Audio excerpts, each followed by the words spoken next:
Browns heading to Cincinnati this weekend to wrap up their regular season, and we kind of have some answers on to who's not going to play this weekend, Mary Kay. Let's start. Myles Garrett is not going to play. He's been ruled out. No injury there. He's just out. Amari Cooper is out with his heel injury, along with some other guys as well. Yeah, you know what? You're not going to see a whole bunch of big-name starters in this game, and now we do know for sure that Myles is out. He was actually listed with a hamstring injury today and sat out with that. And then Z is also going to sit out. So Alex Wright will start on one side. There is a chance that Obo Okoronkwo could get in there and play at some defensive end after missing 3 games with his torn pec.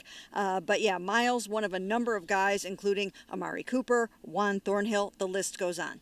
Yeah, and actually Dustin Hopkins is not going to play in this game, so who knows? I guess they'll have to call up a kicker now again to kick. Although I've advocated to not have a kicker on Sunday for this meaningless game. I don't think that's going to happen. But again, just opportunities for young guys like Alex Wright, who we did hear from today. Yeah, really quick though on the specialist. The other interesting point, Corey Bojorquez, the punter, is questionable for this game. And of course we know they got rid of, was it Matt Hawk, the punter that was on the practice squad? They did release him. So Kevin Stefanski got asked about that today, and all he said is we have options. So you might not get your no kicker, Dan, but you might get some creativity punting is what it sounds like if Corey can't go. But that's exactly right. I think on this defense especially, we're going to see some younger guys get opportunities there. I do think that's a good thing going into the postseason, and maybe let them get some individual momentum before those winner-go-home games. Yeah, I mean, Mary Kay, you're kind of looking at like a Mahmoud Diabate at linebacker. Maybe an A.J. Green gets called up and gets an opportunity at corner.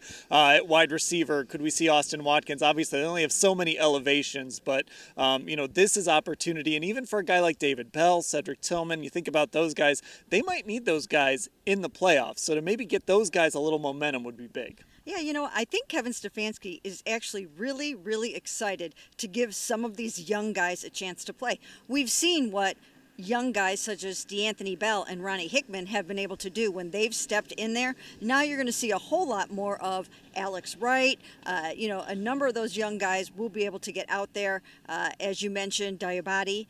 And, this is just a game for those guys to kind of tune up and get ready for the playoffs. And I think the interesting thing here, right, you can compare this to a preseason game, but Ashley, this is a full-speed game. You're going against the Bengals starters, and Jason Tarver called this, essentially said this is gold for these young guys. You don't get opportunities to get real reps like this when you're a young guy on a 53-man roster sometimes. They don't, and we know those preseason reps only go so far. The Browns have gotten very real-world examples of that this year, especially with Dorian Thompson-Robinson. A full-speed game is just different. And you think about defensively, like if those guys get to go up against Jamar Chase, Joe Burrow's not out there, but you're still going to have maybe some of the best pass catchers that you're going to see as a young defender. This is going to be an interesting challenge, I think, for that alone. Okay, Jeff Driscoll versus Jake Browning. We'll have full coverage of whatever happens in Cincinnati, whoever plays in Cincinnati. It will all be at cleveland.com/Browns.